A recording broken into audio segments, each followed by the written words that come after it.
Hello, this is Grace Pet Coil here, and today we're playing a word game called Choices Zombies. Yeah, Choices Zombies by Heather Albino and Richard Jackson. I'm sorry if I got your name wrong, Heather.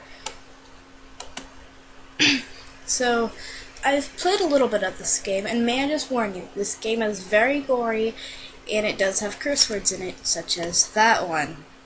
Fantastic to start. And it does talk here, somewhere around here. Drool and blood trail down from his chin. Now, because it's a text-based game, I will be saying what the words are, and if you want to play the game, here's the link right there. I'm too lazy to put it in the description. Okay, so let's get started here. You really aren't awake yet. You never are unless you never are, at least until your second cup of coffee. And this is only your first. You're having a hard time getting your eyes to focus, but it certainly looks like there's a man in your front yard, crouched down on all fours, gnawing on a leg. A human leg. Definitely.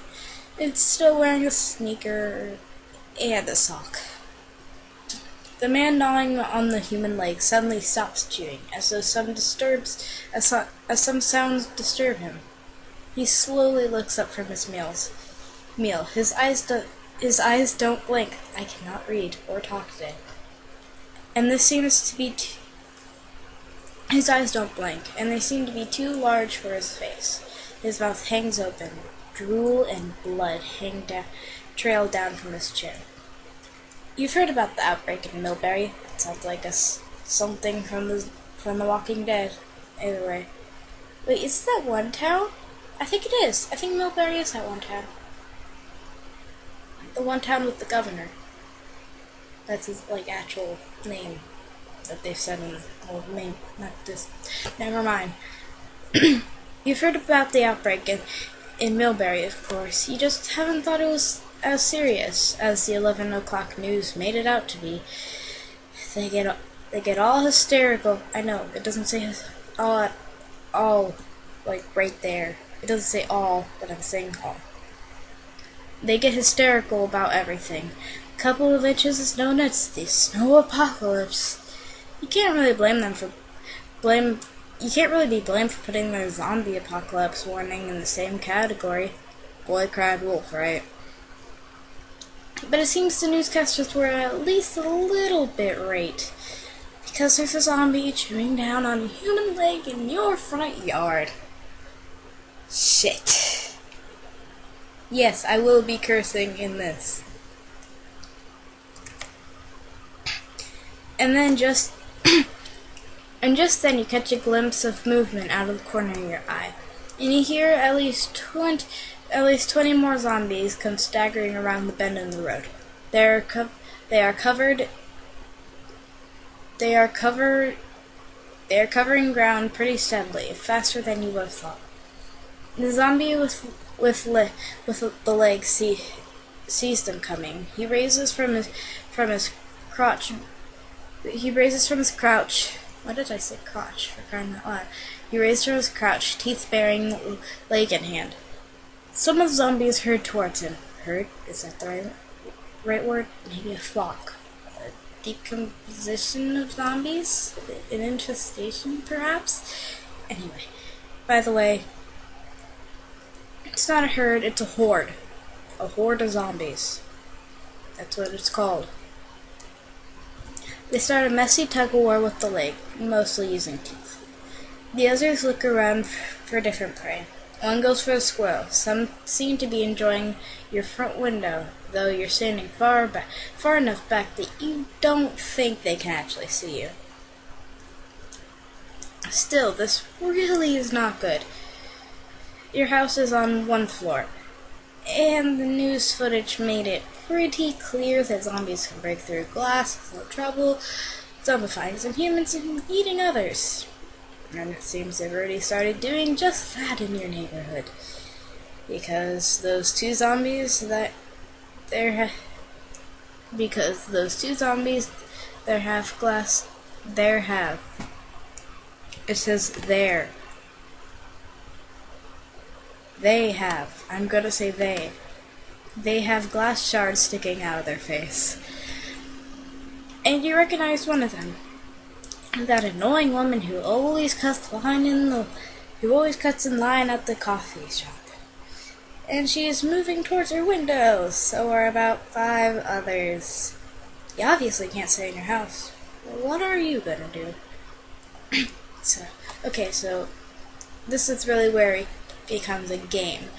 You can choose one of two mostly multiple choices, but right here there's 2, so 1 out of 2. I could sprint up the back door into the woods, or slip out the side door and try to sneak past them in my car, while they're occupied with the legs and squirrels and the windows. Now, with this option, there could be some walkers. Yes, I'm saying walkers. I do watch The Walking Dead. There could be some walkers out in the woods, or I could be eaten by them if I'm too loud while trying to get to my car. I think that...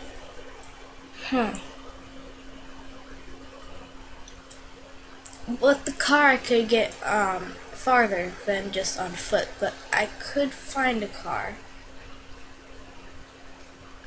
But I have no weapons. Well, there might be something in my car, but I don't know that right now. I think this one's better. Next. You very carefully set down your coffee mug. Oddly enough, you don't feel like you really need it anymore. Your heart is hammering like you just downed a triple espresso. You ease backwards, moving carefully so the zombies approaching the window won't notice you. You duck out of sight into the kitchen. Pause to slip your shoes on and quietly unlock the side door. You hear from the front room. It is followed by a sticky sound, probably from a wet hand. What was wet? Slapping against your window. Ever so carefully, you turn the knob and open the door. You hear more hammering behind you, and now you can hear growls of the zombies fighting over the human leg in your front yard. Your car is just ahead of you, backed into its usual parking space against the shed. You hope the front yard zombies are so obsessed with their leg up war that they won't catch sight of you tiptoeing across the driveway. The 10 steps it takes to reach the car are the 10 most nerve-wracking of your entire life. Oh, that's just getting started. But you manage to be quiet enough. The tangle of zombies in your front yard don't look up until the thud of the closing driver's door. Then all their wide eyes go wider, and they start for you. but you drive with your foot on the floor, tires squealing out of the driveway, and down your side street, heading for the main road. We should pause here to get a few details about you. First off, are you male or female? I don't know. It's Pokemon all over again. I'm female. I think Professor Oak might be here of this. What's your first name? Grace. There. Now we need to decide what you're good at. What's your profession? I mean, your profession now appears to be a zombie apocalypse survivor, but what was your profession before the world went to hell? I think you mean before the shit hit the fan, but whatever. Advertising exclusive, paramedic, software engineer, or plumber? I'd rather be a software engineer because I'm a nerd. You spend your days designing solutions to problems, writing code that implements your solutions, fixing bugs in your code, making shit work in general. You are whatever that word is. I don't know. You're something organized, good at defining a problem and assembling the information you need to solve it. And what do you most like to do in your spare time? Play sports? No. Play video games? Yes. Collect stamps? I don't do that. Woodworking? I'm good at that. Really, pretty good. Made a few things in woodworking. Or hunting. I don't hunt. I'm a vegetarian. Sorry. I play video games because I'm a nerd. You have the largest collection of first-person. I need to take a drink.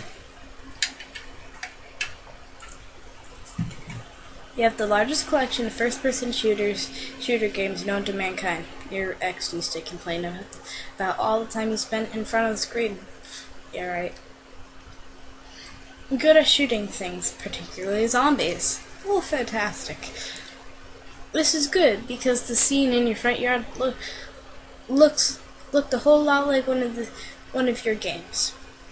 That tells us what you're good at, but you can't be perfect. What would you say is your greatest weakness? I don't waste time being tactful. I say what I mean and I mean what I say. Some people don't like that, but that's their problem. I'm terribly out of shape. I always say I'm going to do something about it, but I'm always so busy. Both of them are true. This one is mostly true, but in zombie apocalypse I'd rather be in shape than out of shape, so I'd rather be someone who doesn't waste time, which that actually seems good. Indeed it is. Diplomacy is a bullshit sort of skill anyway. It is obviously far better to be good at doing things than it is to be good at handling people. Exactly!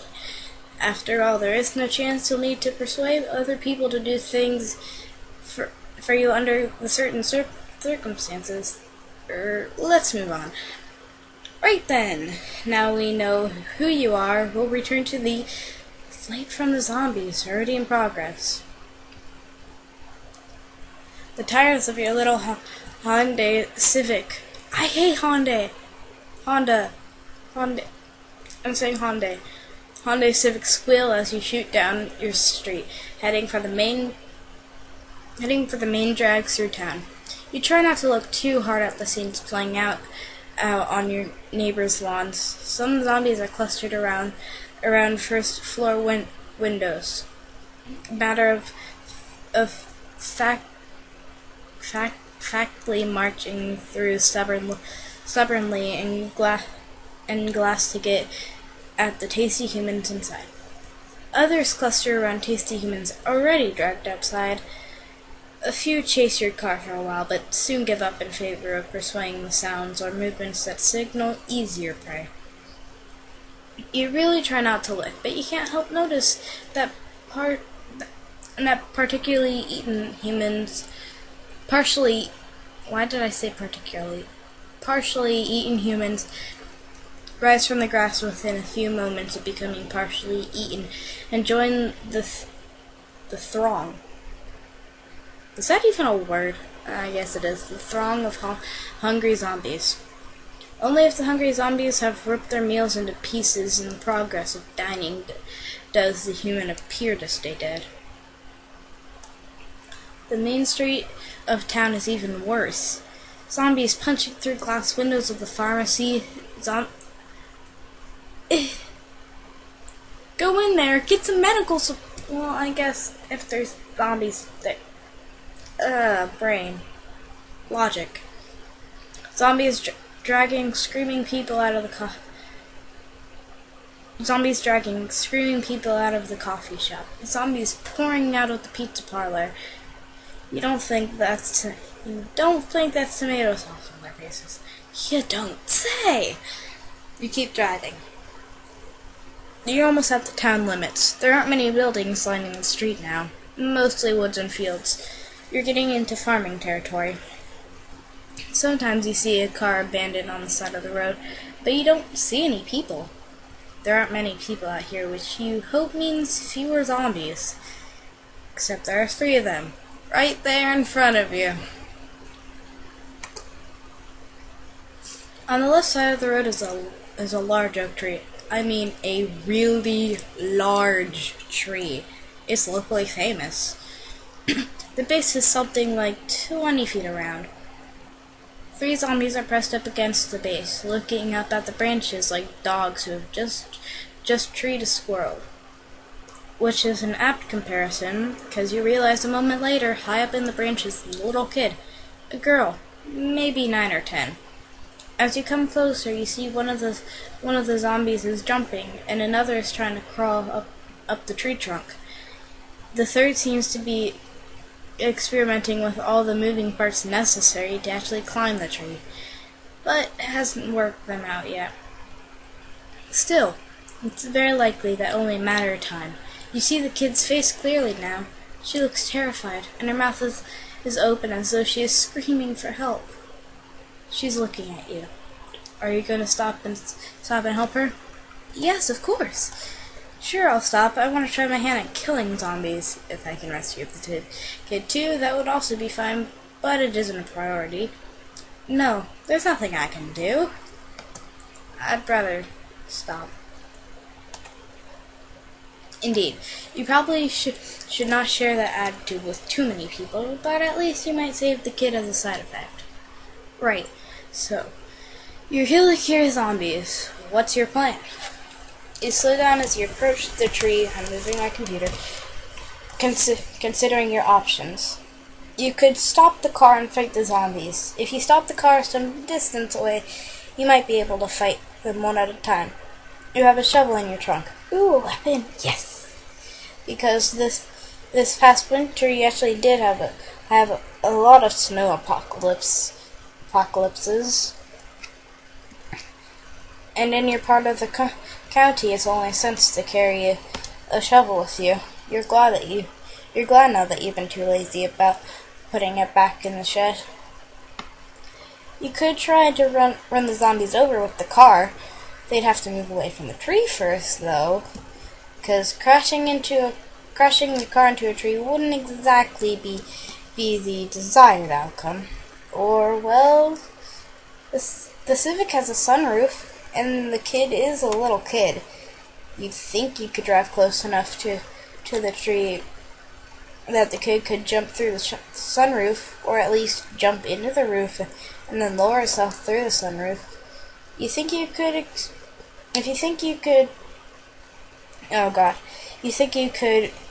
execute a maneuver before the zombies figure out how to swarm you. And anyway, they don't seem to be very coordinated. You might even be able to run or more of them over at the same time. So, what do? Get a drink,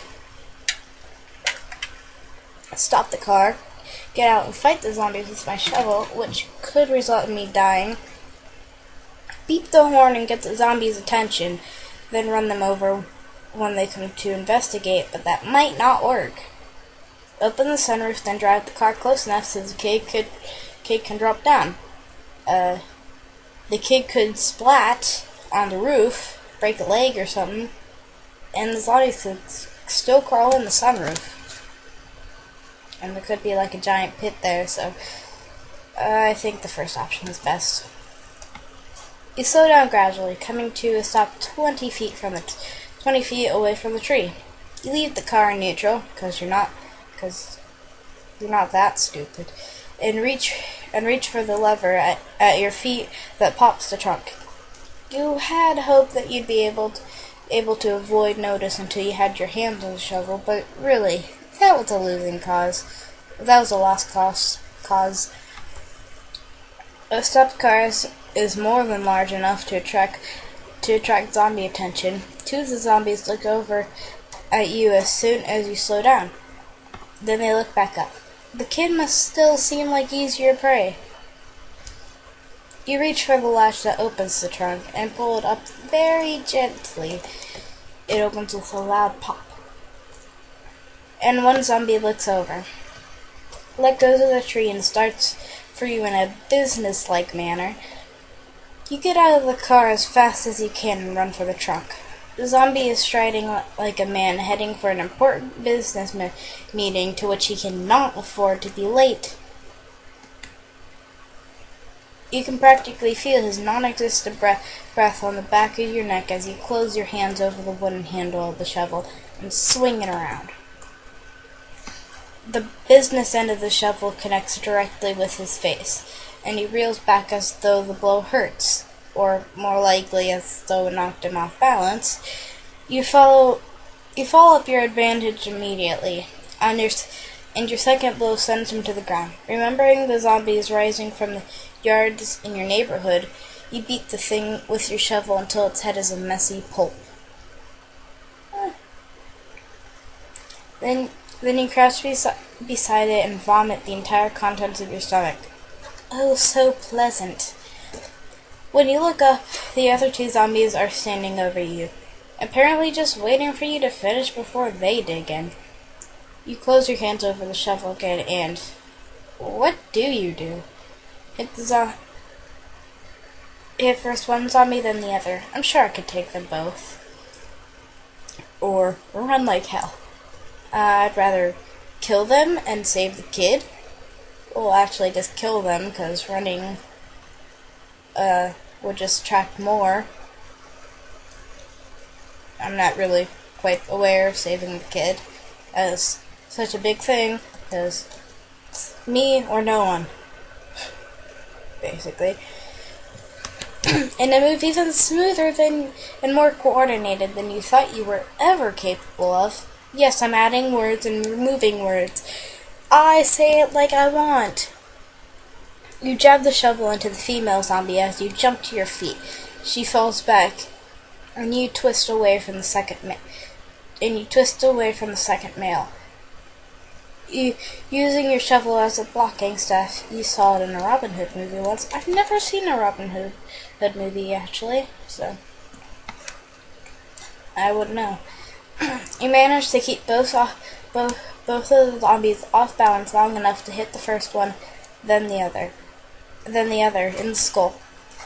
After a few such blows, the zombie falls over. You keep hitting, alternating between male and female, until their heads are as pulpy as their friends.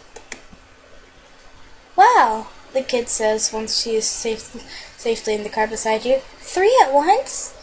You resume driving with the kid beside you. Are you okay? No, not really. I think about the things that used to be humans. All I could do is try not to vomit. Ow, I just banged my head against the wall. More or less okay. That was upsetting, but at least I saved a living person. Oh yeah, that was awesome! I like that one better, because that one's not really realistic, nor is that one. You should probably put your seatbelt on, you say after a while. Oh, the kid says, yeah, she does. What's your name? You ask. Caden. I'm Grace, you say. Where are your parents, Caden? There's a pause. Bottom of the tree, Caden says. Another pause. Third one with my brother. Oh. You can't think of anything else to say. It's okay, Caden says. That's probably not true, but you're not quite sure how to say that. You also realize the kid might be able to tell you how fast her parents turned into zombies after being bitten, and a number of other useful pieces of information. But you might traumatize her or something by asking. Is it more important to find out or not traumatize the kid farther? What do you say? That's probably not true. It doesn't have to be okay. I'm really sorry. How did your parents turn into zombies? I'd rather say sorry. Caden just blinks at you. Are you going to question her any farther? Only if I figure out a way to do it gently. It must have really been scary. Out of the corner of your eye, you can see Caden blinking back tears. Yeah. I ask if she wants to talk about it. I don't say anything. I'd rather ask. After a while, Caden says, there was a lady on the side of the road waving at us. Dad stopped and let her in. Mom didn't want him to, but he did. The lady was normal at first, but then she sort of, but then she got sort of quiet and weird, and we stopped because I had to pee. And when I got back to the car, she was eating them, and they're all zombified, and I climbed the tree. Where did the lady go? I don't know. She ran off into the woods. So if somebody gets bitten and killed, they change almost immediately. But if they just get bitten, it takes longer. How much longer? How long was the lady in the car before you stopped to pee? I don't know, a while. She thinks, then offers. I listened to 5 songs on my phone. She has a phone! Never mind. How long is that? 15 minutes maybe, depending on the length of the song. So if you just got bitten, you have at least 15 minutes before you turn into a zombie. That might be good to know. About 15 minutes, I guess. You say, thanks, Cannon. Sure. It's quiet for a while.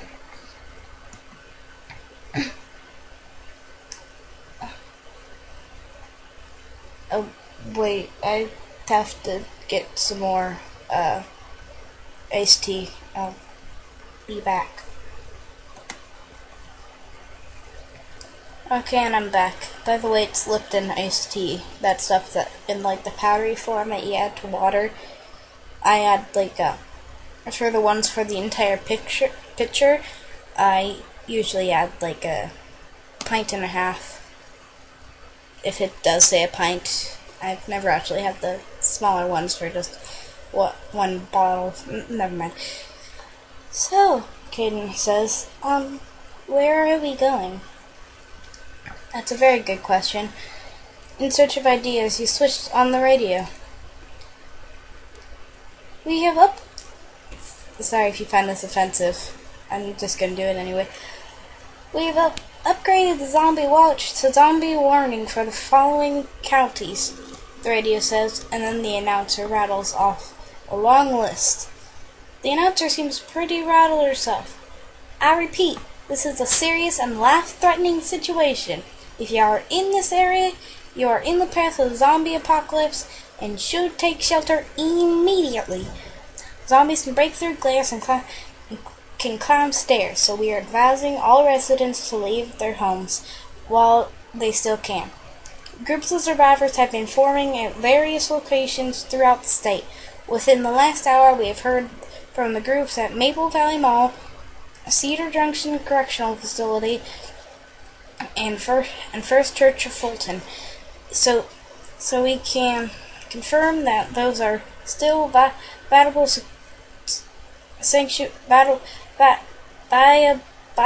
sanctuaries for state residents fleeing the zombie apocalypse. Here is a list of school and business closings as a result of the zombie apocalypse. Static engulfs the station again. It seems you have a decision to make. The church, the prison, and the mall are all in different directions.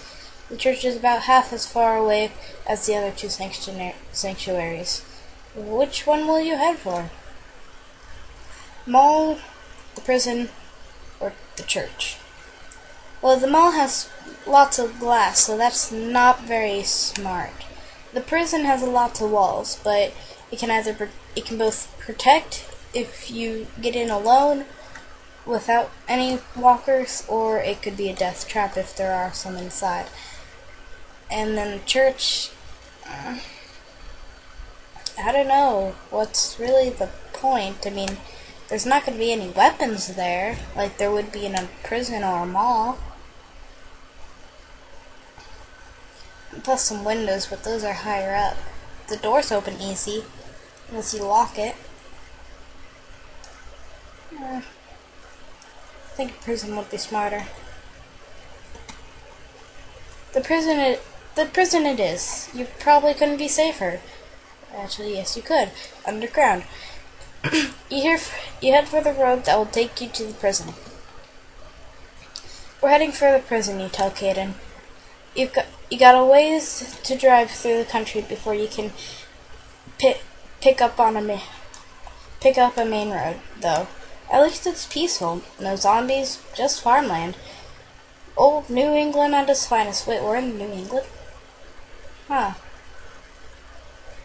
That works. You wonder what Lovecraft would have made a zombie apocalypse. That sounds like a Minecraft username. I'm just putting that out there. In some places, great big mansions sit on hills looking over acres of Malachary lawns that used to be farmland, but was sold to some rich person. You're coming up on one now, off to the left. Who lives there? Caden wants to know. You have no idea. Should we tell them what has happened? Do you head for the house?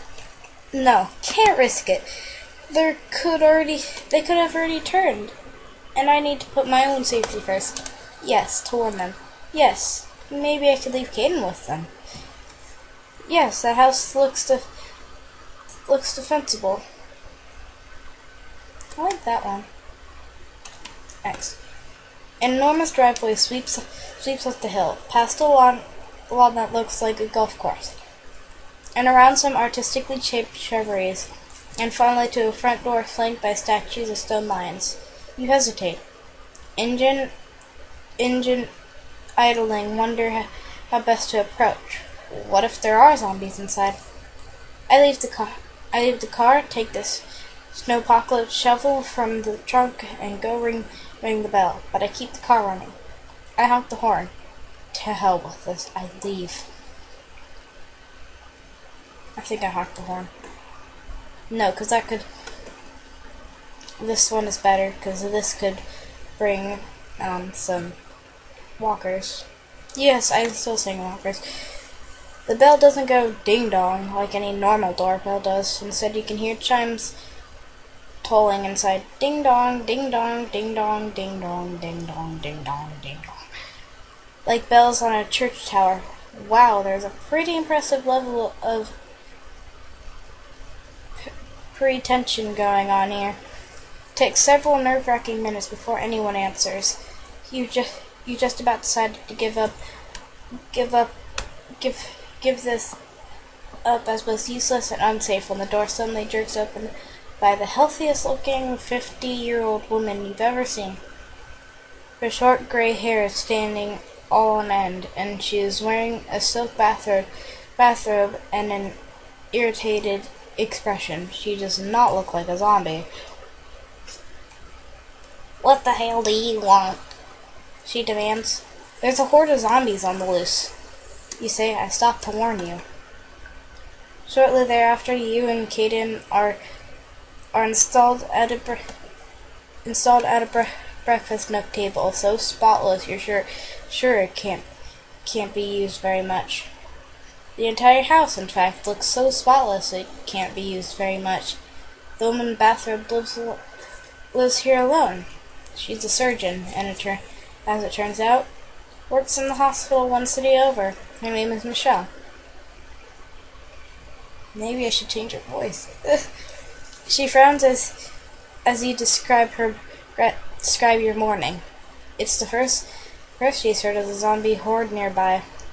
She's been at the hospital the last 2 days because somebody infected with zombieism committed suicide by parking his car on the railroad tracks, which caused many severe injuries requiring Mitchell's surgical experience. She only got home and to bed a few hours ago. When you're done talking, she nods slowly. Then her eyes drift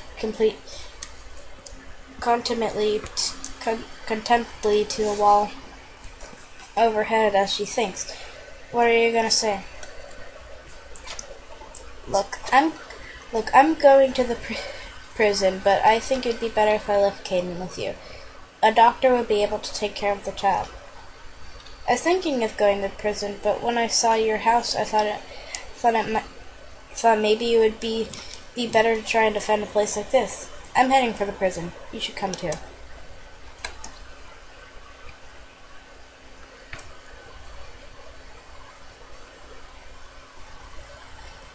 She hesitates.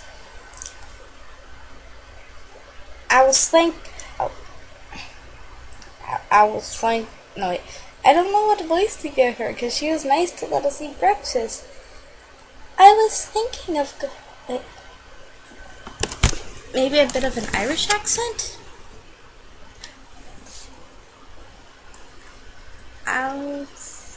Oh God, I didn't prepare for this. Well, I was thinking to go back. No, that's the news reporter's voice. I was thinking of going back to Newbridge. There's no cure for zombieism. There isn't anything I can do for people still there. Yes, all right, I'll come with you. She says it like she's conferring a favor, not like you just did her one by stopping by her house to warn her. Her lips quirk up with something like amusement, and she adds dryly, You can use all the help you can get, right? Right, so this asshole is pretty full of herself.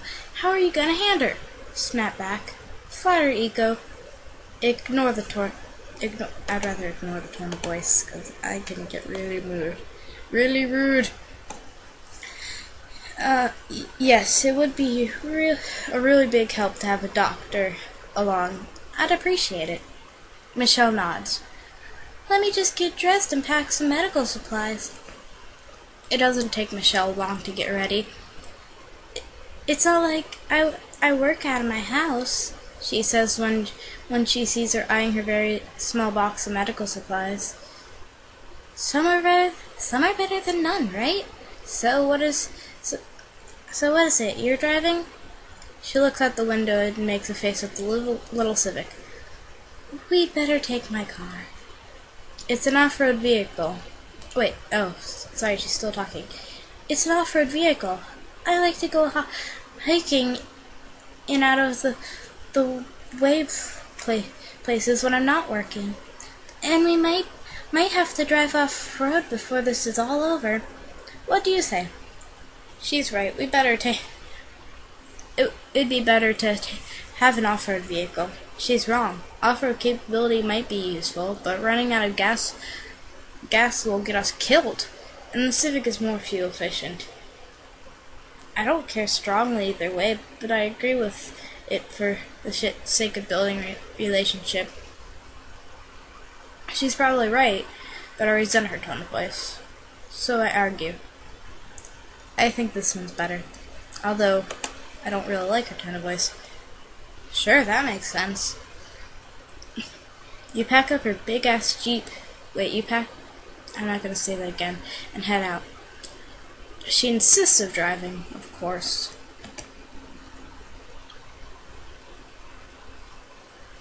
Out of the corner of your eye, you see Kaden playing around with what looks like a smartphone. What are you doing? She asked. I thought my phone might have fell. Wait. I thought my phone might have fell on my jacket when I was up the tree, Kaden said. But it didn't. And I thought maybe the internet was still there. And look, Facebook has a zombie apocalypse survivor group. That way you can tell people you're okay. I put my name on it and yours and Michelle's too. Okay? Sure. You say. Hey, this is weird, Kaden says after another few minutes. What's weird? So there's all these posts from the last few days. They're all from different people, and they say, I'm still okay, and not zombified yet, except there aren't any from yesterday or today, except from one woman, Lisa Murray. She posted over and over again, every couple of hours, the same status. Come get me. If you provide transportation to the Cedar Junction Correctional Facility, I can keep you safe from the zombies on the way. I know what I'm talking about. Look how long I stayed alive. Kaden bends over the phone, a look of concern on her face. I'm going to message her and find out where she is.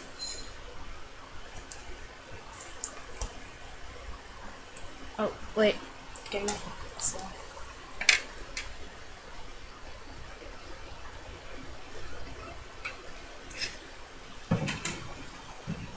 Shit. Michelle. Shit. Michelle mutters. You. That puts you on instant alert. What? We're, she looks sheepishly. Almost out of gas. How do you respond? We're what? You didn't freaking check before we left. Oh my god, that's it. We're gonna get stranded and eaten. I don't say anything. I just check the app menus to see if there's a GPS app that can take us to a gas station. I think that seems more logical than just arguing. And there it is. You read out the directions, and Mitchell maneuvers the Jeep into a deserted gas station along a lonely stretch of highway. Just as it begins to sputter and choke and stall, you get out of the car. Seems quiet enough. I'm hungry, Caden says. Michelle looks with distaste at the gas station. What they sell in there isn't really food, but it's better than starvation. Here. She gets out of the car and says to you, I'll pump. You go pick out whatever stuff you usually eat. Give me some bottled water and some nuts. Or plain granola bars. Whatever without high fructose corn syrup. What a pain in the ass. I leave her to go. I leave her to pump gas, and I go get munchies. Since she's so particular, I send her to get munchies. I think that's smarter. With how much of an edge in your voice? None at all. The best way to handle a jerk is pleasant, just a little. To hopefully communicate that she's crossing a line. Edge, nothing. Edge, nothing. I snap back that I'm not her servant. Edge, nothing. I communicate calmly and direct that I'd appreciate her making requests instead of issuing orders.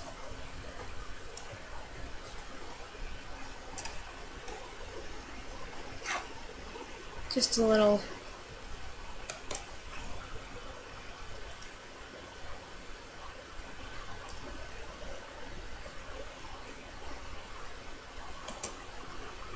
Since you know exactly what you want, why don't you get the food and I'll pump the gas? You say it in that over-proceed tone that people use when they are annoyed. Mitchell doesn't seem to notice it. She gives the gas station another look and goes inside. You pump the gas. Moments later, Mitchell comes out tearing back outside, dead white. Zombie! Zombie! She snaps, and you scramble to get inside the car. You're quite a ways down the road before your heart settles down, and only then do you realize that you got no food out of the encounter, and only half the gas you wanted. Still better than nothing, and much better than being zombie food. You continue on your way to the prison. Before long, the radio crackles to life. News has reached in this hour that a riot at the Cedar Junction Correctional Facility. An escapee reports that a fugitive infected with zombieism somehow slipped past the quarantine procedures and managed to infect several occupants. Efforts at lockdown are contempt having proven unsuccessful. The refugee once quartered there have abandoned the facility. We repeat, the Cedar Junction Correctional Facility is no longer a viable location for a zombie apocalypse. Refugees. The Maple Valley Mall and the First Church of Fulton are still accepting refugee. Mall's the best bet, Mitchell says. Looks like it's up to you. Where do you want to go? Church. Mall is a dumb-ass idea. You head for the church. Mitchell seems mildly disgusted, but says nothing. The First Church of Filton sits on a hill overlooking the town green. Around the bottom of the hill runs a wrought iron gate, twisted into high spike, ordinate, and frankly unfriendly shapes. Still, it's a huge relief to have arrived safely at your destination. You'll join forces with these other zombie apocalypse survivors, and you'll be that much more likely to continue to be a zombie apocalypse survivor for the long term. And the church itself is a pleasant building, plain white in the classic New England style. Oh god, my neck. With shuttered dark green windows and heavy oak doors. On top of the hill, surrounded by a high iron fence. Pretty defensible, really. Maybe this will actually be okay. Now, how are you gonna get in? Climb over, maybe? Caden says, looking at the fence. Honk the horn? Wait, honk the horn. Huh? Wait, dang it, I can't remember her voice. Mitchell says discreetly, We don't want to alarm them by invading the stronghold. They may have a lookout in the briefly. You squint, but you can't tell, so waving might attract their attention. What do you do? Honk the horn, get out of the car and wave, climb the fence. Get out of the car and wave. You have stepped out of the car, haven't even raised your arm above your head when a man appears from around the corner of the church and starts down the hill towards you. He's a little older than you are, much taller, very physically fit, and he's cradling a shotgun. You can't actually see the ramrod. You can actually see the ramrod shoved up his ass, but it's even more obvious than the gun. He is joined by two other men, young, also very fit, armed with a shovel apiece, and they stand a few paces behind their leader as though waiting for orders. The whole situation has a strangely military air for a church. You introduce yourself. He doesn't smile.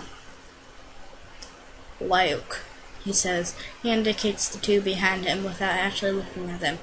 Derek, Patrick.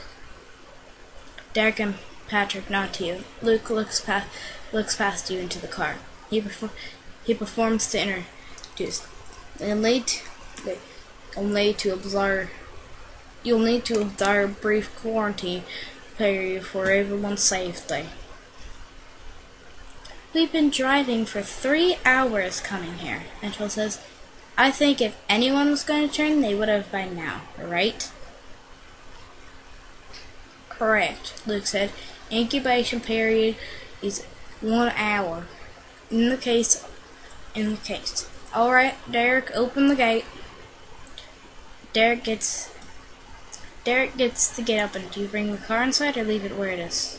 Leave it where it is.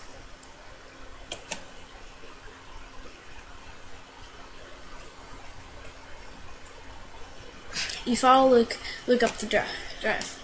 Cannon presses close against you as though afraid of the strangers. Hard to blame her. Derek and Patrick bring up the rear as if the same unsettling closet military procedure. Luke wraps up a pattern in the iron blade and opens it immediately. An older man blinks at you from behind glasses. More refugees? More refugees? He says. Luke, we can't handle any more. I'm sorry, he addresses. But I am afraid you'll have to find somewhere else. Nathan! A woman's voice chills from the vestibule. Luke shoulders past Nathan and monitors and motions you to come in. and you find yourself face to face with the most striking woman you've ever seen. She looks deceitful. She's like hypothetically been running from zombies and therefore sleeping in her clothes, but less strained than anyone else you've met so far. She smiles at you. Nathan's worried about Nathan's worried about the class. She said, I'm running out of voices, people. Or at least good ones that I have. She says, but it's okay. We advise ourselves as a refugee for a reason. We can handle a lot more people, yet come in. I'm Intia, by the way. She opens the inner door, and a buzzing sound fills the air. What's that? You ask. They're taking the box peeled apart to make reinforcements for the windows. Michelle. Oh. They're taking the box pews apart to make reinforcements for the windows. Mitchell says, obviously. Indeed. That is just what half a dozen young men and women are doing.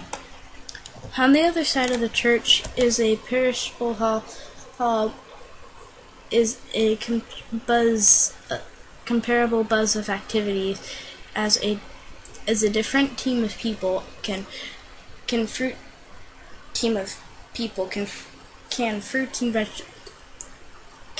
and vegetables.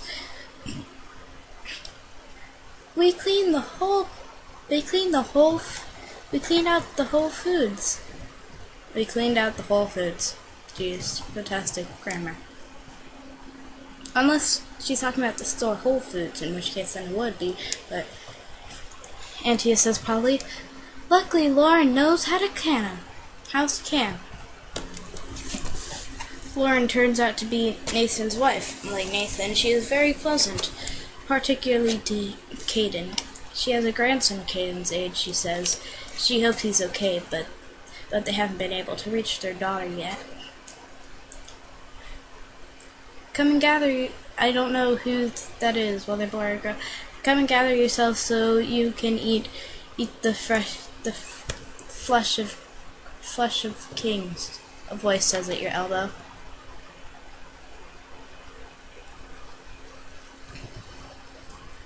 Okay, so I think this has gone on long enough.